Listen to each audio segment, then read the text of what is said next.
بسم اللہ الرحمن الرحیم۔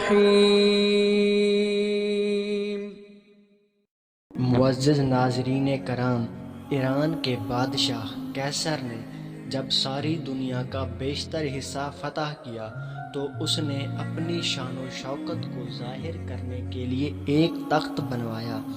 اس تخت کی لمبائی 170 ہاتھ اور چوڑائی 110 ہاتھ تھی۔ اس تخت پر 35 من 32 سیر سونا لگا تھا۔ 1,40,000 چاندی کی میخیں اس پر لگائی گئی۔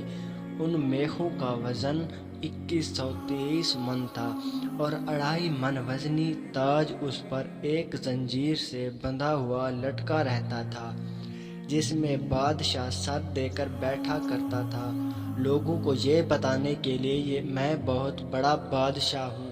حضرت عمر رضی اللہ تعالیٰ عنہ کے زمانے میں وہ تخت اٹھا کر مدینہ لایا گیا۔ حضرت عمر رضی اللہ تعالیٰ عنہ نے مشورہ کیا کہ اس تخت کا کیا کیا جائے، تو کئی لوگوں نے مشورہ دیا کہ اس تخت کو رکھا جائے، یہ یادگار نشانی ہے۔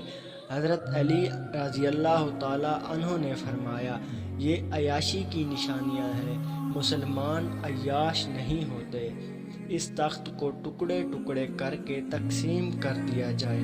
حضرت عمر رضی اللہ تعالیٰ عنہ نے حضرت علی رضی اللہ تعالیٰ عنہ کے مشورے پر عمل کرتے ہوئے تخت کے ٹکڑے ٹکڑے کروا دیے۔